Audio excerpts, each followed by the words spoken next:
It was 2:17 a.m. when the phone rang. Not my cell, the landline. Nobody calls the landline anymore unless someone's dead or about to be. I was still half asleep, still wearing scrubs from my 12-hour shift at the trauma center in Charlotte. My feet ached. My eyes burned. I almost let it go to voicemail. Then I saw the area code, 206, Seattle. My mother lived in Seattle. I picked up. Miss Calloway? The voice was male, professional, the kind of calm that only comes from practice.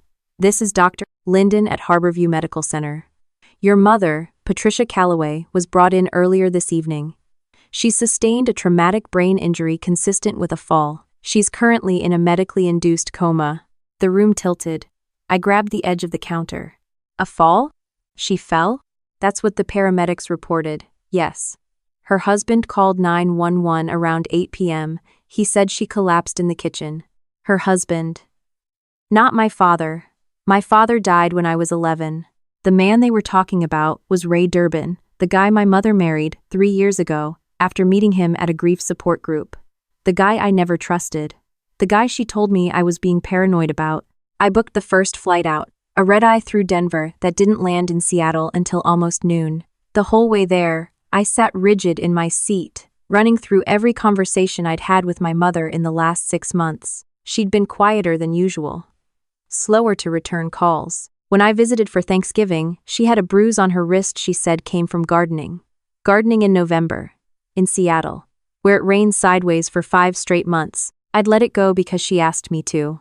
Because she said Ray was a good man. Because she looked me in the eye and said, "Stop worrying, Megan. You're not in the emergency room right now. Not every injury is a crime. Maybe not every injury. But this one was." Harborview Medical Center sat on a hill overlooking the freeway. Gray concrete against a gray sky. I walked through the main entrance still carrying my overnight bag. Hair unbrushed, eyes swollen from the kind of crying you do at 35,000 feet when nobody's watching. The woman at the front desk barely looked up. Visiting hours start at 1. I'm a registered nurse. My mother is Patricia Calloway, ICU. I need to see her now. She hesitated, typed something, then handed me a visitor badge. 3rd floor. Room 308. Her attending is Dr. Linden. He's been expecting you. I took the elevator. The doors opened to that familiar smell, antiseptic and recycled air, the sound of monitors beeping in staggered rhythms like a hospital heartbeat. I'd spent 8 years working floors just like this one. I knew the sounds. I knew what they meant. And I knew the difference between a patient who was healing and a patient who was being kept alive by machines. My mother was the second kind. She looked smaller than I remembered. Thinner. Her face was swollen on the left side, a deep purple bruise spreading from her temple to her cheekbone. The intubation tube taped to her mouth, the ventilator hissing in rhythm. Her hands lay flat on the blanket, palms up, like she was waiting for someone to hold them. I did. I pulled the chair close, wrapped both my hands around hers, and sat there listening to the machine breathe for her. A fall. That's what they said. A fall in the kitchen. I'd seen hundreds of falls in the ER. Elderly patients, slippery floors, low blood pressure. The injuries follow patterns. A broken hip. A fractured wrist from bracing the impact. Maybe a forehead laceration from hitting a counter edge. What I was looking at didn't match any of that.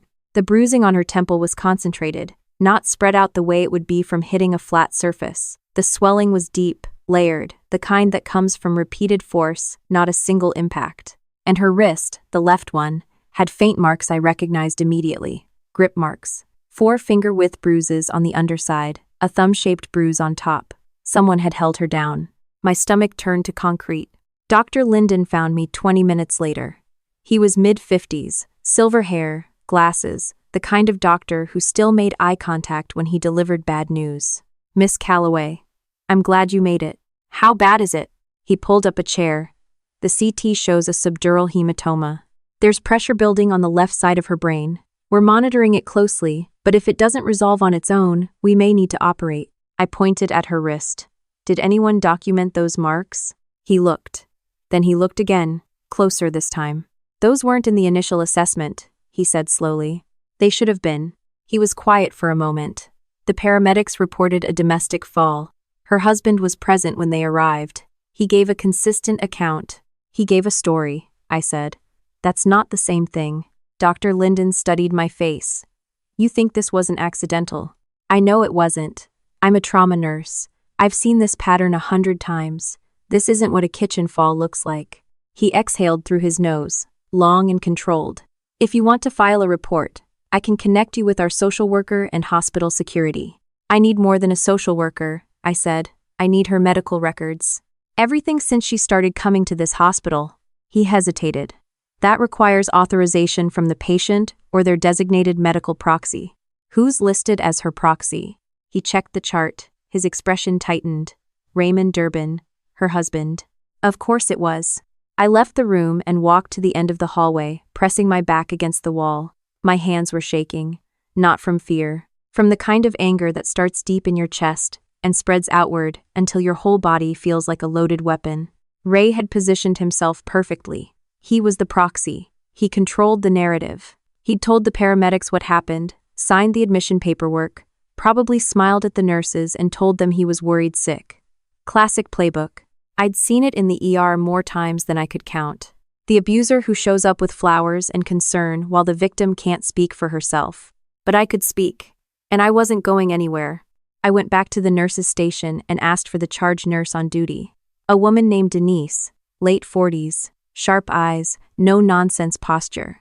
She looked like someone who'd survived 20 years of hospital politics and still showed up every shift ready to fight. I explained who I was. I showed her my nursing credentials. Then I told her what I'd seen. She listened without interrupting. When I finished, she said quietly, "Her husband's been here every day since admission. Very attentive, very involved. He brings coffee for the staff. Everyone likes him." "That's how it works," I said. She met my eyes. "I know how it works.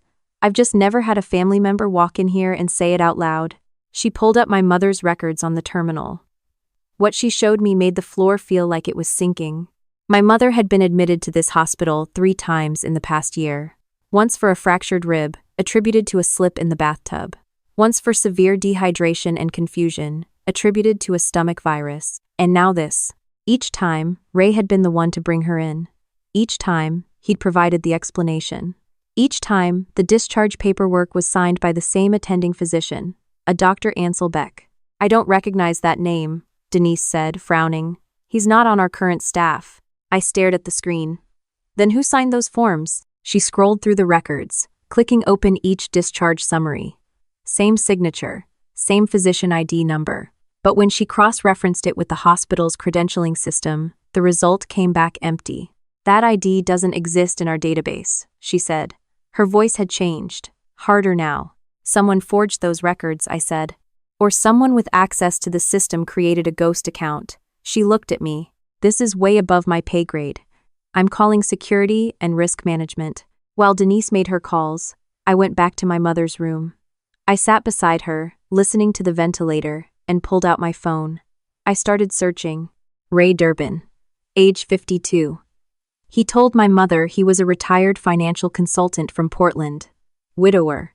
No children. He said his first wife died of cancer, that he'd spent years caring for her, that he understood loss. My mother had eaten it up. After years of grieving my father alone, she finally found someone who got it. Someone gentle. Someone patient.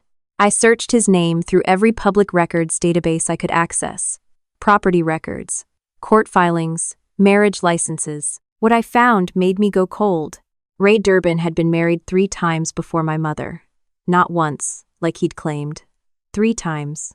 His first wife died in 2014. Cause of death listed as accidental overdose. His second wife died in 2017. Cardiac arrest during a supposed allergic reaction. His third wife divorced him in 2019, and there was a restraining order filed against him in Multnomah County, Oregon. The petition described escalating physical violence, financial control, and threats. He'd moved to Seattle 6 months after the restraining order expired. 6 months after that, he met my mother at the grief support group. I sat in that hospital chair, phone in my hand, and felt something shift inside me. Not just anger anymore, certainty. The kind that doesn't need anyone else to confirm it. He was killing them, one by one. Patient, calculated, hidden behind grief and charm. And my mother was next. I found Denise at the security office. She was standing with a hospital security officer named Marcus. A broad-shouldered man who looked like he'd rather be anywhere else. I showed them everything. The marriage records, the death reports, the restraining order. Marcus listened with his arms crossed, his expression shifting from skepticism to something darker. "This needs to go to police," he said. "I already called the non-emergency line. They said they'd send someone by tomorrow morning." "Tomorrow morning," I repeated. My mother could be dead by tomorrow morning. Denise put her hand on my arm. "She's safe here. We can restrict visitor access tonight. Nobody sees her without approval from the nursing staff." "That's a start," I said. "But I need more. I need to know what he gave her." Marcus frowned. "What do you mean?" "She didn't fall. The injury pattern doesn't match a fall. But it also doesn't fully explain the coma. Dr. Linden said there's a subdural hematoma, but her vitals are declining faster than they should from blunt trauma alone. Something else is happening." Denise looked at Marcus. "We can request an expanded toxicology panel." "Do it," I said. "Tests for benzodiazepines, anticoagulants, anything that could suppress her system or thin her blood. If he's been drugging her, it'll show." Marcus made the call to the lab. Denise flagged the chart, and I went back to room 308 to sit with my mother and wait. 2 hours later, my phone buzzed. An unknown number. I almost ignored it. Then I answered. "Megan." It was Ray. His voice smooth, warm, the kind of tone that probably worked on everyone who didn't know what he really was. "I heard you're at the hospital. I'm so glad you came. Your mother would want you here." I pressed my nails into my palm. "When did you last see her, Ray?" "I was there this morning. The nurses said she's stable, which is good news. I've been talking to the doctors about next steps." "Next steps," I said flatly. "Recovery options, physical therapy. Maybe a care facility if she needs extended help. I just want what's best for her. You know that. I know a lot of things." There was a pause. Barely a second, but I caught it. The hesitation of a man recalculating. "Is everything okay?" he asked. "You sound tired." "I'm fine. Just a long flight. We should talk in person. I can come by tomorrow morning." "Sure," I said. "Tomorrow morning." I hung up and immediately went to the nurse's station. "I need Ray Durbin removed from the authorized visitor list. Effective now." Denise was already on it. "Done," she said. I also flagged his name with security. "If he shows up, they'll notify you and hospital police." I nodded. "The tox panel? Results in about 4 hours. Those were the longest 4 hours of my life." I didn't sleep. I sat beside my mother, watching the monitor, counting her breaths, remembering every small thing I should have noticed sooner. The way she flinched when Ray touched her shoulder at Thanksgiving. The way she changed the subject whenever I asked about their finances. The way she stopped calling me on Sundays. Our tradition since I'd left for nursing school. All of it pointed in the same direction. All of it screamed what I'd been too polite to say out loud. At 6:48 a.m., Denise came in with a printout. "The tox screen found midazolam in her system," she said. "A significant amount. It's a sedative, pre-surgical, not something she would have had access to at home, unless someone gave it to her," I said. "Unless someone gave it to her," Denise confirmed. "There's more. They also found traces of warfarin. She's not prescribed any blood thinners. He sedated her, then hit her while she couldn't fight back. The warfarin would make the bleeding worse, harder to stop, easier to die from." Denise handed me the report. "I've already notified Dr. Linden. He's escalating this to the hospital's threat assessment team. And Marcus called Seattle PD. They're sending a detective this morning." I looked at the printout, my hands steady for the first time in hours. "We need to keep this quiet. If Ray finds out we have these results before the police talk to him, he'll run." She nodded, agreed. "Only the care team and security know." The detective arrived at 9 a.m. Her name was Ava Chen. Young, sharp, the kind of focused energy that told me she actually gave a damn. She asked clear questions, took notes without interrupting, and didn't look at me like I was an emotional daughter making things up. I showed her everything. The tox results, the previous admissions, the fake physician records, Ray's marriage history, the restraining order. She studied the documents for a long time, then said, "This is solid, but I need more to get an arrest warrant. A tox screen shows substance, not who administered it. The marriage history is circumstantial, and the forged medical records need forensic verification." "What about the bruise pattern?" I asked. "I'm a trauma nurse. That injury wasn't caused by a fall. She looked at me directly. I believe you. But a defense attorney will call it opinion. I need physical evidence or a witness who can place him at the scene during the assault. I clenched my jaw. She was right. I hated that she was right. Do you know if there are security cameras in your mother's home? She asked. I don't think so. Ray handled all the tech in the house. What about neighbors? Anyone who might have seen or heard something that night? I thought about it. My mother's house sat on a quiet street in Ballard. The neighbors were older, mostly retired. But there was one person who might have noticed something. Mrs. Yoon, I said. She lives next door. She and my mother used to walk together every morning. She called me once, maybe 2 months ago, to say she was worried. Said my mother had stopped coming outside. Detective Chen wrote the name down. I'll talk to her today. In the meantime, do not contact Ray. Don't respond to calls or texts. If he shows up here, let security handle it. Don't engage. I agreed, even though every cell in my body wanted to find him and make him explain himself to my face. The next 48 hours felt like standing at the edge of a cliff, looking down, waiting for the wind to push. My mother's condition held steady, which Dr. Linden said was a good sign. The hematoma wasn't growing. The midazolam was clearing her system. But she was still still intubated, still somewhere I couldn't reach. I barely left the room. Denise brought me food from the cafeteria. Marcus checked in every few hours. The nursing staff rotated around me like I was part of the furniture, and none of them mentioned Ray's name. They didn't have to. I could tell from the way they looked at me that they knew. On the second morning, Detective Chen called. Mrs. Yoon heard an argument the night your mother was admitted, she said. She heard a man yelling and something heavy hitting the floor. She considered calling the police but hesitated because she didn't want to interfere in a marriage. She's willing to give a formal statement. I closed my eyes. That sweet, cautious woman had heard it happen. There's more, Chen continued. We pulled Ray's financials. He took out a life insurance policy on your mother 8 months ago. $750,000. He's listed as the sole beneficiary. And the policy has an accidental death clause that doubles the payout. $1.5 million, I said quietly. If she died from what appeared to be a fall, yes. I sat down on the edge of the bed, my hand resting on my mother's arm. He planned this from the beginning. It looks that way. We're executing a search warrant on the house this afternoon. If we find midazolam or warfarin, he's done. Find it, I said. Because he's going to come back here. I know he will. She paused. If he does, you call me immediately. Don't try to handle this yourself. I promised. I meant it. Mostly. That afternoon, I was standing at the window of room 308, watching the rain streak down the glass, when my phone buzzed. A text from a number I didn't recognize. You think you're smart, but you don't know everything. She wanted this. Ask her when she wakes up. If she wakes up. I screenshot it and sent it to Detective Chen. My hands were trembling, but my mind was clear. He knew. He knew I was onto him. And instead of running, he was pushing back. 30 minutes later, Marcus appeared in the doorway. His expression was tight. Ma'am, there's a man at the front entrance asking to see Patricia Calloway. He says he's her husband. I stood up. Don't let him in. Security's handling it, but he's making a scene. Telling staff we're violating his rights as next of kin. He's not next of kin, I said. I'm her daughter. And as of this morning, I filed for emergency medical guardianship. My lawyer submitted the petition 2 hours ago. Until a judge rules, he has no legal authority here. Marcus blinked, then nodded with something close to respect.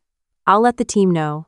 From the window, I watched Ray standing in the parking lot, arms spread wide, talking to a security guard, like he was the reasonable one in all of this. He was wearing a blue button-down shirt, clean-shaven, every inch the concerned husband. For a moment, I almost doubted myself. Almost. Then Detective Chen's car pulled into the lot. 2 officers got out with her. They walked toward Ray calmly. I couldn't hear the words, but I watched his body language change. The arms dropped. The smile disappeared. His head turned toward the hospital, and for 1 second, he looked up at the window where I was standing. I didn't move. I didn't hide. Let him see me. They put him in handcuffs. He didn't resist, but he didn't go quietly either. He said something to Chen that made her jaw tighten, and one of the officers guided his head into the back of the patrol car. Then they drove away. Denise appeared beside me. She watched the car disappear around the corner. They found the drugs, she said softly. Midazolam vials in the garage. Warfarin pills ground into a powder in a kitchen drawer. And a notebook with dates and dosages going back 6 months. 6 months. He'd been poisoning her for 6 months, slowly increasing the doses, weakening her system, making her confused, unsteady, dependent on him. Then, when the moment was right, he sedated her and beat her hard enough to cause a brain bleed that would look like a fall. If I hadn't come. If I hadn't looked at her wrists. If Denise hadn't pulled those records. My mother would have died in this hospital, and everyone would have called it a tragedy. Ray was charged with attempted murder, assault, forgery, and insurance fraud. The search of his background revealed that his second wife's death, the one listed as cardiac arrest, was being reopened by investigators in Oregon. The restraining order from his third wife was entered as evidence of a pattern. His arraignment was held 4 days later. He pleaded not guilty. His lawyer argued he was a loving husband being framed by a vindictive stepdaughter. The judge set bail at $2 million and ordered electronic monitoring. Ray couldn't make bail. I was in the courtroom for every second of it. I sat in the second row, directly behind the prosecution table, where he could see me every time he turned around. He didn't look at me once. My mother woke up 9 days after I arrived in Seattle. It wasn't dramatic. There was no gasp, no sudden opening of the eyes. The ventilator had been removed 2 days earlier. She'd been breathing on her own, drifting in and out, and then one afternoon, while I was reading in the chair beside her, she said my name. Megan. I dropped the book. Mom? Her eyes were glassy, unfocused, but there. She was there. Where am I? You're in the hospital. You're safe. She blinked slowly. Her hand moved toward her face, touching the bruise that had faded from purple to green. What happened? I reached for her hand. We don't have to talk about that right now. But she was already remembering. I could see it moving across her face like a shadow. Her eyes filled, and she turned away from me. I should have listened to you, she whispered. I squeezed her hand. You listened when it mattered. You survived. She didn't respond. She just held on. The trial was set for 3 months later. The prosecutor, a woman named Sandra Whitfield, built a case so airtight that Ray's defense team tried twice to negotiate a plea deal. Sandra refused both times. She put me on the stand first. I walked through everything: the phone call, the injuries, the talk screen, the records, the pattern, the text message. I kept my voice steady because I'd trained myself for this, not in a courtroom. In emergency rooms, where you have to deliver terrible news without breaking down, because the person in front of you needs you to be clear. Ray's attorney tried to rattle me, tried to paint me as overprotective, medically biased, emotionally compromised. Miss Calloway, you admit you've never liked your stepfather. Is it possible your medical assessment is influenced by personal feelings? My medical assessment, I said, is based on 8 years of emergency nursing, 400 hours of trauma training, and the objective fact that my mother had sedatives in her bloodstream that she didn't take herself. My personal feelings have nothing to do with it. He didn't ask me another question. When my mother took the stand, the courtroom went quiet in a way I'd never experienced before. She was still thin, still recovering, but she sat up straight and looked at the jury without flinching. She told them about the first time Ray hit her, about the isolation, the financial control, the way he convinced her that no one, not even her daughter, would believe her. He told me I was lucky to have him, she said. He said after everything I'd been through, losing my first husband, no one else would want me, and for a while, I believed him. A woman on the jury wiped her eyes. Then my mother looked directly at Ray. But my daughter didn't believe him, and that's why I'm still here. The guilty verdict came back in under 3 hours. Attempted first-degree murder, assault, fraud, forgery. The judge sentenced him to 35 years. No parole eligibility for 30. In the hallway after sentencing, Sandra shook my hand. You saved her life, she said. You know that, right? I shook my head. The nurses saved her life. Denise, Marcus, Dr. Linden. I just asked the right questions. She smiled. That's usually how it starts. My mother and I walked out of the courthouse together. The rain had stopped, and the sun was doing that rare Seattle thing where it breaks through just long enough to make you believe in something. She took my arm as we went down the steps. I want to sell the house, she said. Okay. I don't want to stay in Seattle. Okay. She looked at me. Charlotte's warm, right? I smiled. Warm enough. She nodded, like that settled it. Then she squeezed my arm and said something so quiet I almost missed it. Thank you for not giving up on me. I didn't answer right away. I just held her arm tighter and walked her to the car. 3 months later, my mother moved into an apartment 4 blocks from mine in Charlotte.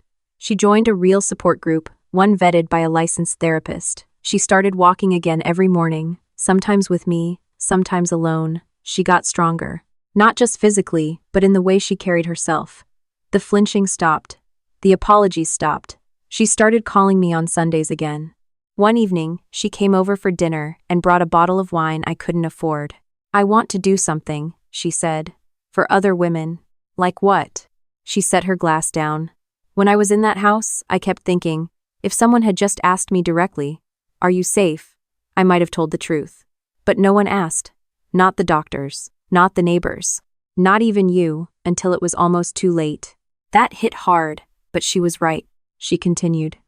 I want to work with hospitals, help them train staff to recognize what's happening, not just the bruises, the behavior, the isolation, the way the partner controls everything. You want to build a program, I said. I want to make sure the next woman doesn't need her daughter to fly across the country at 2 a.m. to figure out what everyone else missed. I looked at my mother. She wasn't the same person she'd been a year ago. She was sharper, clearer. And she was angry in the right way, the kind of anger that builds something instead of burning it down. We started the foundation that spring. We called it the Callaway Project. Denise joined as a medical advisor. Detective Chen connected us with law enforcement training programs. Even Sandra Whitfield volunteered to speak at our first conference. The first hospital to adopt our screening protocol was Harborview, the same place where my mother almost died. Last month, I got a letter from a woman in Tucson. She said her sister had been admitted to a hospital with injuries that didn't add up. The staff recognized the signs because they'd completed our training module. They called the police. The sister's boyfriend was arrested the same night. She's alive, the letter said. Because someone finally asked the right question. I keep that letter in my desk drawer, right next to the photo of my mother and me at the Foundation's launch event. She's smiling in it, really smiling, the kind that reaches her eyes and doesn't apologize for being there. I look at that photo sometimes and think about the night the phone rang. The landline, 2:17 a.m. The moment everything changed. I almost didn't pick up. I almost let it go. And if I had, my mother would be a statistic instead of a survivor. But I answered, and that made all the difference.